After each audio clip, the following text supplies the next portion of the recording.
Welcome, welcome. This is Linda West with Living Live, and today we are on episode number 2 of Crypto Convo. Love it. Dial number 2 if you want to vote for me. Just kidding. That's American Idol throwback, by the way.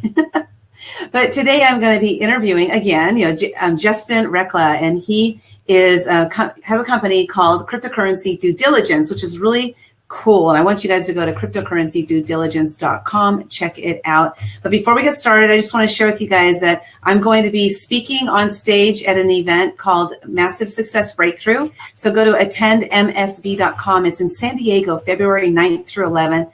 I'm really excited to speak on stage about the topic, which is one of my favorite topics, which is fear.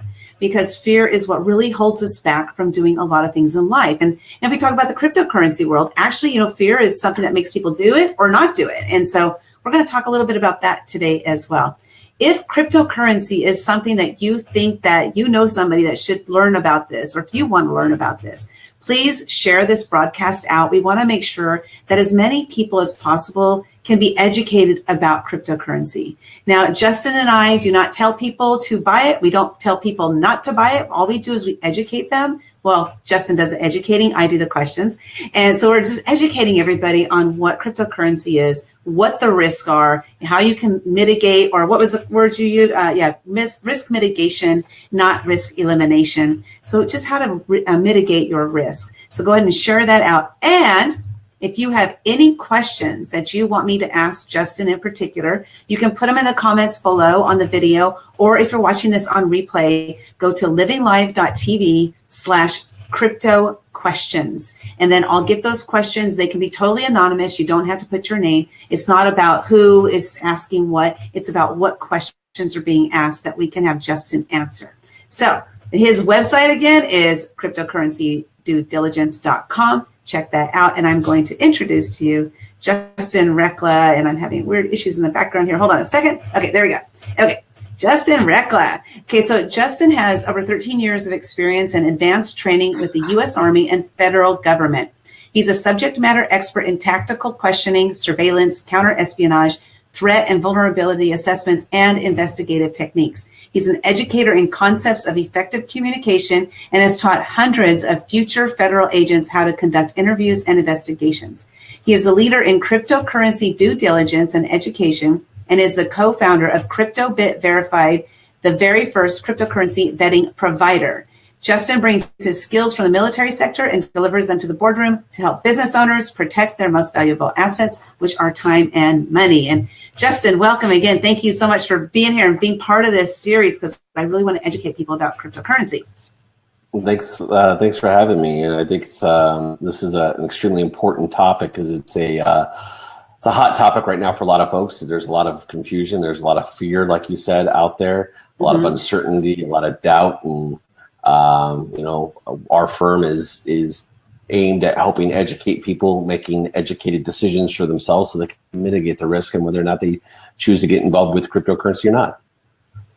And I really appreciate that, because there are so many experts out there which are telling people basically to get into crypto and get into this crypto and stuff, which is not really a good idea to follow that, because you want to do your own due diligence. As Justin and I were talking about this earlier, is that we had somebody in one of Justin's groups ask a question. Hey, there's this new cryptocurrency. What do you guys think? So Justin, how do you respond when somebody asks you a question that's specific about one particular piece of cryptocurrency? Absolutely. Those kinds of conversations I enjoy, because it allows for opinion. But that's where it can, and it's one of the reasons why we created the cryptocurrency due diligence group on Facebook, was to help the people understand everything going that goes on in the cryptocurrency world. My typical response is always do your due diligence.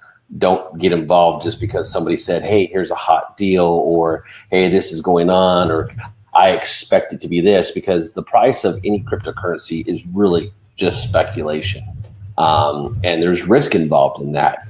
And unfortunately, there are a lot of people, like you said, that there's a lot of experts out there telling people to get involved with cryptocurrency and how you can take $100 and become the next millionaire if you just follow their blueprint. And that's the one thing that we are not. We are not financial advisors. We are risk mitigators, and our firm helps people mitigate the risk by making sure that they have all the answers that they need to make an educated decision. And if there's not enough information out there, then it's at least gives the people the opportunity to take a look at it and say, hey, look, this is what we're seeing. This is what this is what it is based off of this. Here's the potential risk. Do with it what you will. And individuals can make a decision on whether or not they choose to get involved. Cryptocurrency in general is, it's big and scary. There's a lot going on in the government. There's a lot going on with the speculation. There's a lot going on globally as to what it is and what it's not. And it's doing exactly what it's designed to do. It is a disruptive technology. And the more you can understand what it's disrupting, how it's disrupting, and all the aspects that go into mitigating your risk should you choose to get involved is why we created the due diligence group. Well, I really appreciate that. And I did put a link to the group, down below in the comments. So if you guys are interested in joining, just click on that link and Justin will put you in the group. And it's all about educating people. So there are a couple of things that we're going to cover today. One is the blockchain. Like, what is it? If you can explain it in a simplified way. I don't know if that's even possible. Next one is talking about mining. What is it? Why are some people doing it? Some people aren't.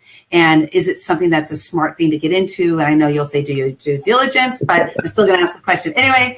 And then the last one is talking about the exchanges, like what all the different exchanges are. How do you know which one is reputable? How do you know which ones to stay away from? So that's the thing about cryptocurrency is it's so new and it's really hard to know exactly what to get into, what not to get into, and knowing the right things. You really have to not only do your due diligence, but if you're going to be talking to people who are the experts, make sure they know what they're talking about. Just because somebody made, $2,000 this day or, $10,000 this day doesn't mean they know what they're doing. So that's the other thing. You just want to make sure you stay away from anybody who doesn't really know what they're talking about. So then I have 7 questions that came in from our viewers, which is really cool. I doubt if we'll be able to get to all 7 of them, but I'm just going to touch on quickly what some of the questions are, just like the topics, so people can know what we're going to be talking about possibly today.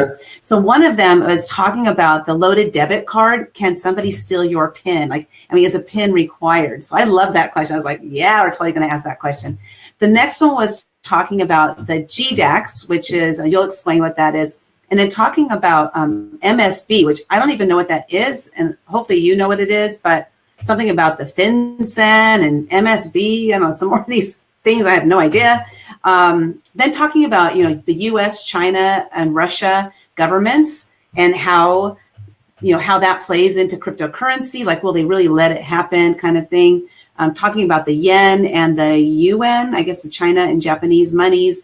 Talking about cryptocurrency, is it inevitable? I thought that was a really great question. Just really amazing questions. So those are, a couple of the ones that we're going to hopefully be able to get to today. Absolutely. So let's start though. Why don't you talk about the blockchain? It's a word, I keep hearing it. I don't really understand it myself. So I'd really love to hear what that means. And again, we have some viewers. Thank you guys for viewing. If you have any questions while we go along, please go ahead and put them in the comments. And if we're not able to cover them today, we will table them to the next week or the next week. Justin is going to be with me every week until we get this. It could be a year. I don't know. Or 2. Yeah, exactly. But we both of us love educating people. So it's perfect because we really just want to share the information with you. So if you have any questions, anything comes up, it sounds really weird to you. It probably is weird. And so put it down in the comments and let's find out the answer to that. Okay. So Justin, explain to us, what is the blockchain and what is the blockchain? Awesome. So regardless of whatever cryptocurrency that you're involved in right now, blockchain is really the magic that behind cryptocurrency, especially Bitcoin. And so even if cryptocurrency goes away and Bitcoin goes away, really the magic of it is blockchain. The blockchain is just a technology. It is a public ledger system that allows a one-for-one transaction to get recorded publicly. So it so nothing can be hacked. The security that comes from it is just amazing. As it applies to Bitcoin, the current ledger system in the financial industry it allows for double entry, right? You can have $100 on one account, but then the bank can take out and lend $1,000 against that 100, right? How can they do that?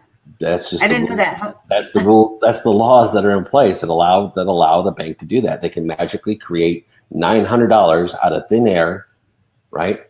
And there's no room for a one-on-one transaction. You would think $100 in, $100 out, but the reason why we have so much debt is because the banks continue to lend out money that does not exist, which is why the Federal Reserve has to print more and more and more of it, okay? Because they're lending out money that does not exist in the system. That's a double entry system. With blockchain technology does not allow for double entry. It is literally a public ledger that is a one-for-one transaction, meaning that $1 in is $1 out, okay? And when a dollar gets moved, it has to verify on the blockchain, on the network itself, and that network, whether it be Bitcoin or any other coin or currency or organization that uses blockchain technology, every transaction has to be verified and validated by the entire network. And so the security comes in the fact that in order for blockchain to be hacked, you would have to be able to hack millions of computers all at the same exact time. And currently that's not possible, right? Okay. That's one of the reasons why it is so secure. From a financial standpoint, whenever a transaction occurs, that transaction is recorded for a one-to-one, meaning that if I send you 100 Bitcoin, I can't send the same 100 Bitcoin to somebody else, and there's no double entry. It's only recorded in a one-to-one transaction. And anything else, if I try to hack the system and try to do a double entry, it will not validate on the blockchain. So short and sweet answer, that's kind of a complex answer, but the short and sweet answer is that it is a public ledger system that is secure, that allows for a one-on-one transaction to be recorded openly in transparency through the blockchain explorers that you can monitor and watch the transactions occur. Now, for a better pictorial picture of this, if you go to Cryptocurrency Due Diligence, the group on Facebook, and you search Blockchain 101, in that post, I've got about 13 different entries that explain Bitcoin, explain blockchain, and we're adding more to that as new videos explaining what everything is and how it works come online. If you go to cryptocurrencyduediligence.com as well, in the resources section, I've got 3 or 4 videos that give you a visual explanation as to what blockchain is as well. Okay, so how I'm kind of hearing it, to simplify it for simple terms, is like if I'm with you in person and I want to give you $10, I take out a $10 bill and I hand it to you. Whereas using the blockchain as an example with cryptocurrency, and I could be totally wrong on this, but using cryptocurrency and the blockchain as an example, the blockchain would be the instance of me actually handing the money over to you. Exactly. And it's a one-for-one transaction that is recorded on a public ledger, and it does not allow for double entry. Okay, cool. Oh, I love it. Okay, thank you. That's very, I love the way you explained that, and it makes sense to me now. I might not remember next week, but I'll go watch this video again, or I'll go watch one of your videos in the group and stuff. Because I know it's just the language is so different, and it's just getting used to the language, which brings me to, I was kind of explaining cryptocurrency in a way like we think about pre-dollars, which before dollar bills, there were coins. Before coins, there was trading. Like people would trade, I'll trade you one sheep for, this for your daughter or whatever. I don't know. Trading things like that. So back in the old days when they would trade actual sheep for fruit or vegetables or whatever, somebody brilliant came up and said, you know what? I'm tired of carrying my sheep everywhere I go just so I can buy some fruit from you and some vegetables from you and some milk from you. So how about if we come up with a currency, a way to exchange money instead. And then somebody's like, oh, I'm tired of carrying like this bag of coins everywhere I go. Why don't we create like a little piece of paper that has the same value, right? And then, so, now we're getting to cryptocurrency. So if you think about like the way that currency has changed, it's inevitable for it to change in my mind. And so that was this question. Do you think cryptocurrency is inevitable? Kind of like email and social media. Because when email first started, people were like, what the heck is this? Yeah. Internet's not going to be around. That's just a fad, right? Yeah. So here's the thing. Cryptocurrency, the concept of cryptocurrency has been around for decades, literally decades. Okay. When credit cards first came online, that was digital currency, right? That allowed the banks to issue you a means of paying digitally without actually having to put money up front, right? But it was all based off of debt, right? A debt-based system. So the concept of cryptocurrencies and digital currency in itself has been around for decades. Now we're looking at things like Bitcoin, right? Which is really a disruptive technology because all of the currencies that we use in the globe are controlled by a centralized organization that tells us what the value of that currency is.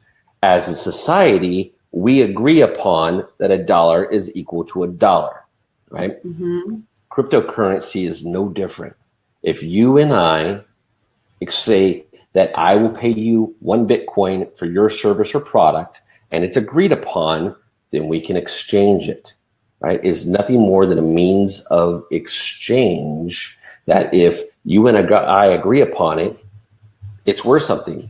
What we're seeing right now is more and more people are excited about it because it's a new means of exchange, and more people are coming into it globally, and it is disrupting the financial sector because there's no one central organization or entity that determines its value. The only thing that determines its value is two things: the law of supply and demand, and the more people that come online and say it's worth this, and that's what they're willing to pay for it, and how we exchange things is what is determining that. And right now, there's about 1% of the world's population that says it's worth anything, and it's continuing to grow in momentum and gain value. So, is it inevitable?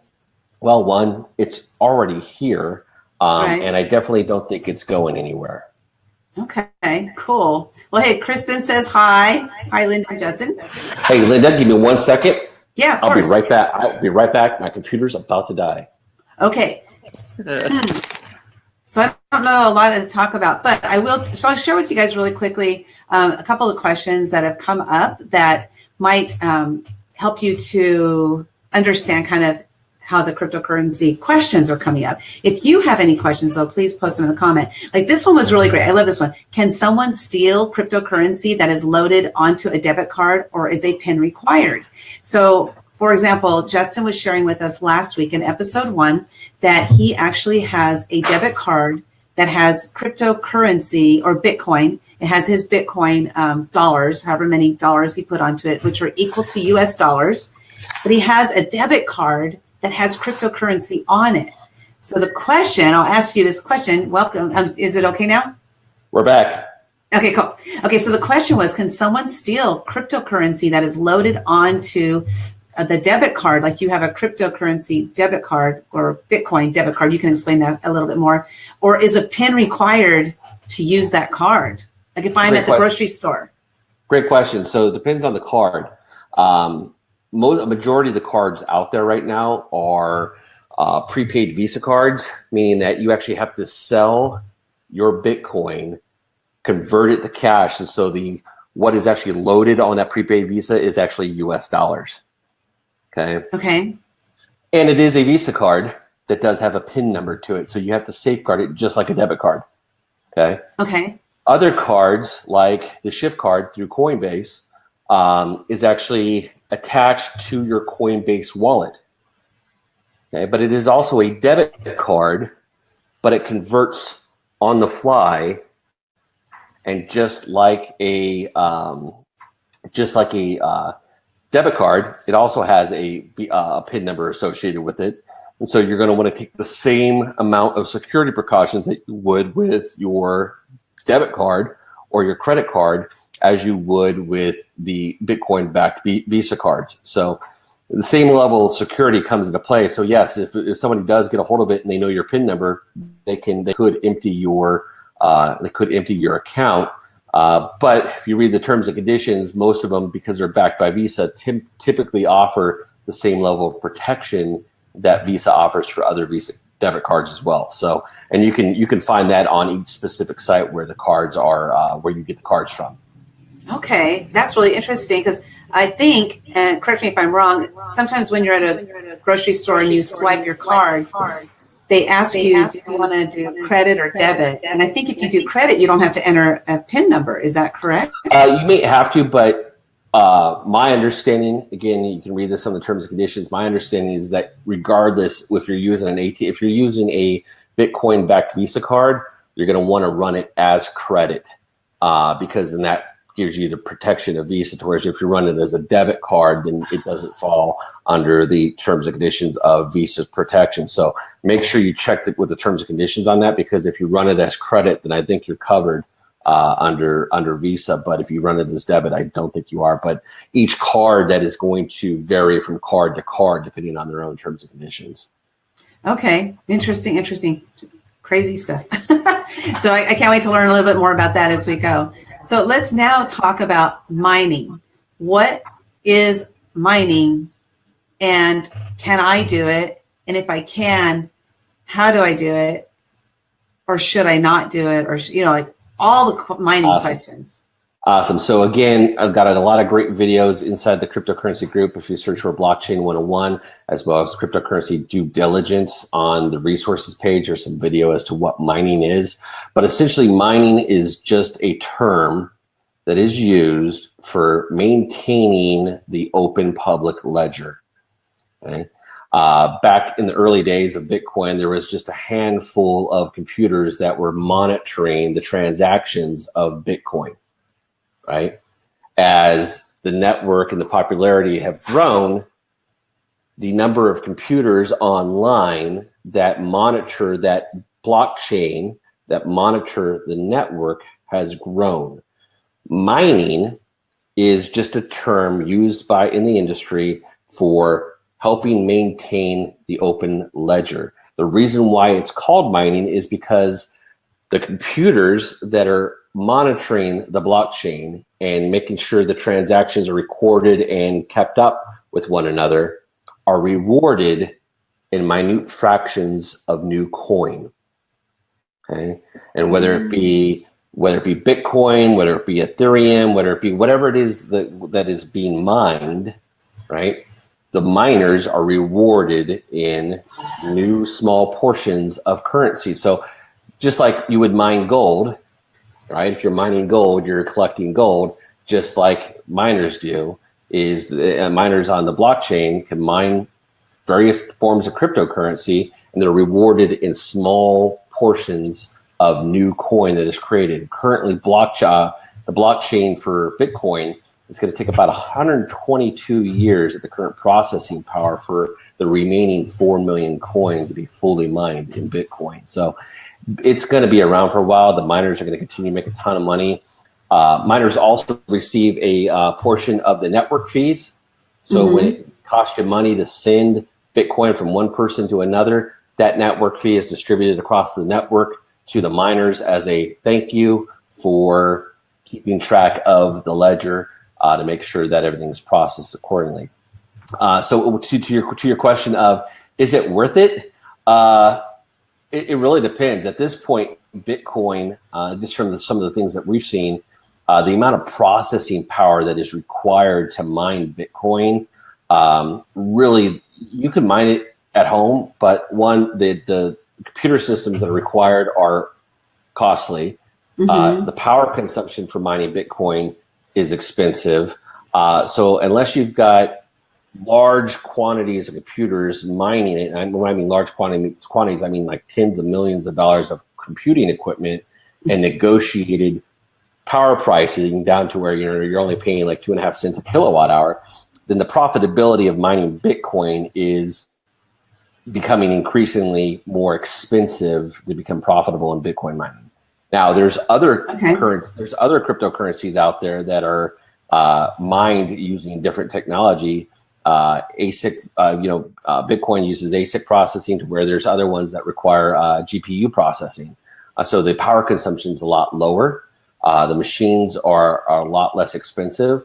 And so you can, mining altcoin, the various forms of altcoins that are out there, tends to be a little bit more profitable because it doesn't cost as much to get set up and recoup your expenses over the long run. So yes, anybody can do it from their home, but the understanding of what the cost is and how much you're going to be able to mine with a single machine or 2 machines or 3 machines, whatever that is, the math really needs to come into play in understanding what your expenses are versus the amount of coin that you're going to be able to mine to determine whether or not it's even going to be worth your time to do such.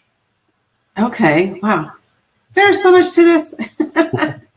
That's why it's going to take us a year or two to cover it all. And it's going to change between here and there. Right. Exactly. It changes all the time. Right. And the thing is, as technology moves faster and faster and faster, things change faster, as was evidenced today when Facebook locked me out of groups. They changed their algorithm. So, okay, I'm not locked out of groups. Okay, next, let's talk about, I'm going to ask one of the questions. So a gentleman by the name of Mark, he says, first of all, thanks for our video from episode 1. So that was awesome. He says, I'm starting in the cryptocurrency world. My question is something I can't find enough information on that I can understand. I use GDAX for my trading, which if you want to really quickly just touch on, like, what is GDAX? Sure. So GDAX is an exchange. It's a sister company of Coinbase.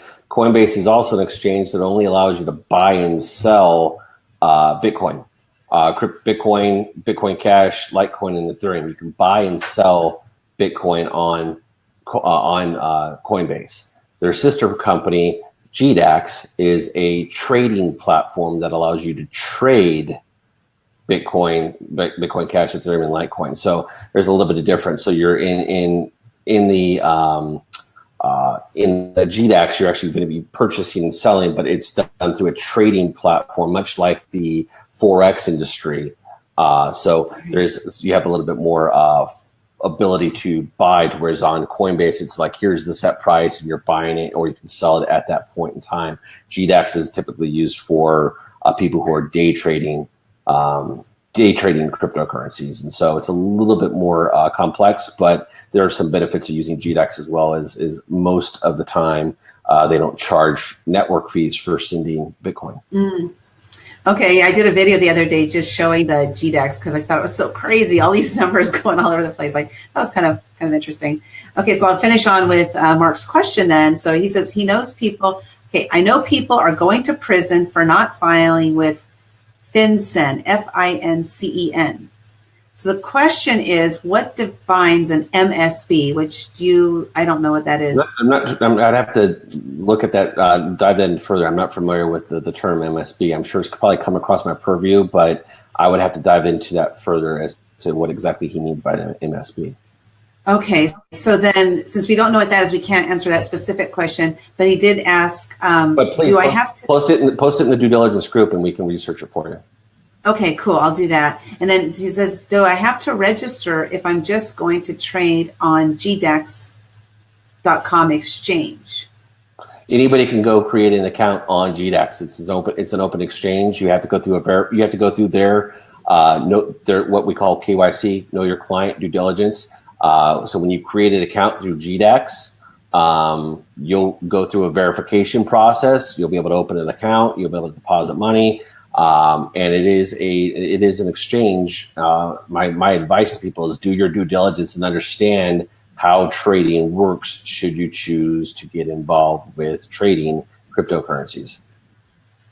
Okay, and what do you think of the I guess it's the big four now, right? We've got Bitcoin, Ethereum, Bitcoin Cash, and Litecoin. And so Bitcoin Cash, did that just go public recently, or what happened with it? I don't understand. It just got brought into the exchanges. Okay. It was a fork that took place, and we can talk about forking in another episode, understand the complexities of forking and so forth when it comes to cryptocurrencies. But essentially, a new currency was created from the blockchain back, I believe, in July 1st. And it was called Bitcoin Cash. Essentially, a group of miners got together and decided that they wanted to mine Bitcoin, and the blockchain a little bit different. Bitcoin is mined in 1 megabyte blocks. Bitcoin Cash is mined in 8 megabyte blocks. It has a lot to do with the speed, the processing, and the ability to send and receive, the speed of the network, and so forth. And so that forked back, I believe, like I said, July 1st. It created Bitcoin Cash. It's been around since it forked, and Coinbase and GDAX, again, they're two of the largest exchanges in the United States. Actually, they are the largest exchange in the United States. Decided that they were going to start listing it to where you could buy and sell it directly from them on their exchange, as opposed to having to go to some of the smaller exchanges where you had to buy it before. Okay. Wow. More confusion.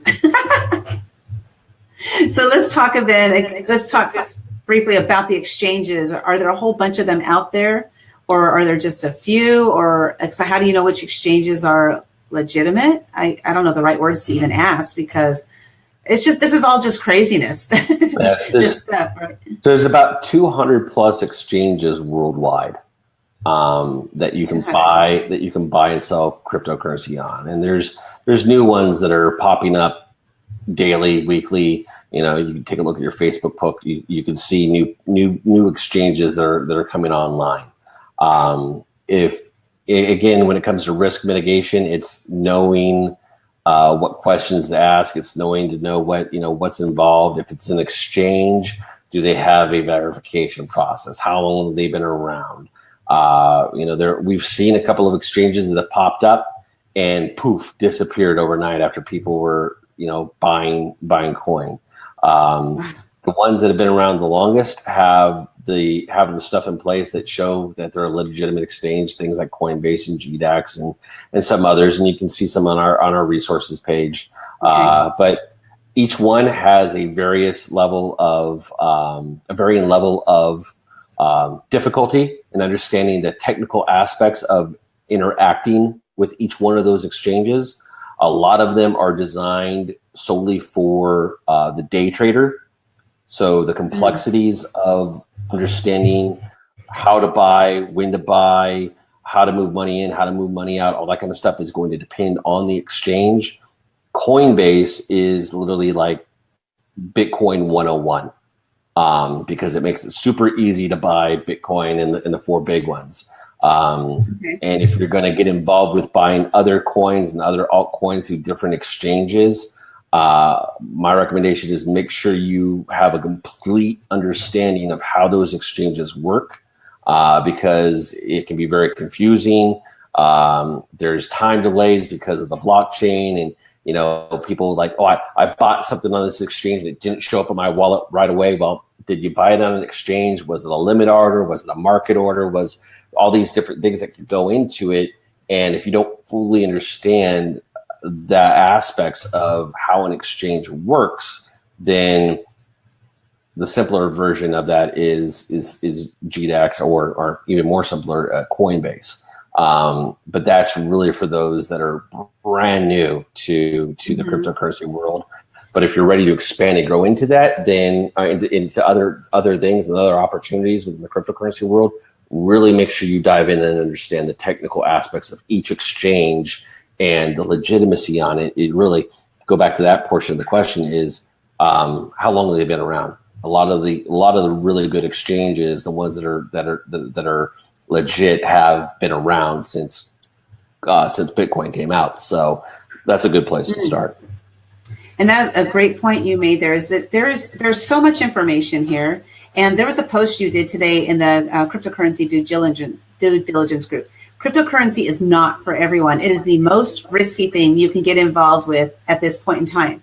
It's a disruptive technology challenging everything we thought we knew to be true about the financial world. And then he goes on and goes much more into detail on that. But it is so true. It is extremely volatile. We have no idea what the future holds for it. Yeah, and it is extremely risky. So if you don't have money to throw away and see what happens, then we don't recommend you get into it, because if you have $100 that you're like, oh, I would throw that away anyway, I'd throw that away on the craps table, then maybe it's for you to try that $100. But if you wouldn't even throw it away on a craps table, this might not be the thing for you. I don't know. What's your thought on that? The big thing for me is understanding risk, right? Is that without risk, there are no gains.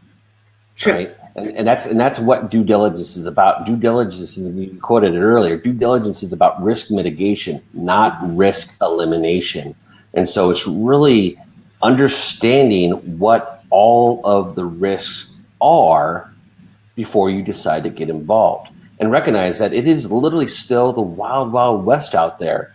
A lot of people are wondering, is cryptocurrency, back to that original question, is cryptocurrency here for a period of time? Is it here? Is it going to last? But here's the thing about cryptocurrency: as long as the internet exists, cryptocurrency is not going anywhere, because in order to fully shut down, you're asking one of the questions was about Russia and China and the governments. In order to fully shut down cryptocurrency, they're going to have to shut down the entire internet. And I don't foresee that happening. And I think if we ever get to that place, we've got some bigger issues. Right. But I think it's here to stay, and I think it's a matter of just understanding what it is. And so even if you're just going to throw a small amount of money into it, still understanding those risks so you can make the most of it. And that's a good point. Again, yeah, I love that, because and that's what we're doing, is we're here to just educate you on finding out how you can mitigate your own risks as well. And Justin has his group, the cryptocurrency due diligence group. I'll put links to everything on the up top on the description. So he has his cryptocurrency due diligence group. He has his website, Cryptocurrency Due Diligence. I've also started it's called Crypto Women Who Rock Facebook group, because it's just women might have different questions, and maybe they don't want to ask them in a group full of a bunch of men. I don't know, but we're like, none of us knows what we're doing, but we're in there just so we can commiserate with each other, So if you guys want to join that, I'll put a link to all this again up above. But like I said, there are lots of questions. There are a lot of questions today that I did not get to, because we're trying to keep it to about a half hour each week.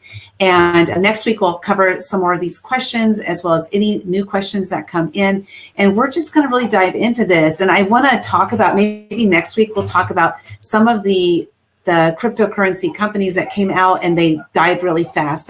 Maybe what do you believe was the cause of that? How could that have been mitigated? How many people went down with them, and what could they have done differently? People are mortgaging their houses to buy Bitcoin, good, bad, let's talk about all of that stuff and just find out what is going on. We don't want people jumping out of buildings like they did back in the 20s and 30s, we don't want that happening. So we're just here to educate and answer any questions you guys have. So Justin, I know it's 3:11. Okay, I'm trying to keep it to 30 minutes, but there's so much to cover and really hard to stop you, because I want you to keep going, So. But I can talk about this for years. So. Exactly. So again, next week we're going to do, your questions will be answered, and I want you guys to go ahead and go to livinglive.tv/crypto questions. Submit any questions you have that are related to cryptocurrency. And Brenda Geary, thank you so much for being here. She says it's super helpful information. And we're going to keep sharing this information, Brenda, share it out to people so that they can learn about it. Again, Justin and I are here just to educate and to hopefully mitigate any of your potential losses. We want you to do your own due diligence, but with guidance of knowing where to go, how to find out, and joining the group, the cryptocurrency due diligence group, going to Justin's website is really going to be helpful for you guys. So with all that said, and Kristen says, thank you, Justin and Linda. Thank you so much for being here, Kristen. Really appreciate it. I know you're on your lunch break, so you better get back, girl. But thanks for being here. And then we'll see you guys again next week, every Tuesday, 2:30 p.m. Pacific time. Unless one of us is really sick, that's the only time we won't be on here. And so really look forward to seeing you next week. See you guys. Bye. Oh, there's Marilyn too. Say hi to Marilyn. Hi, Marilyn. Okay. She just snuck in there. Thanks for watching. Okay, you guys. Yeah, see ya.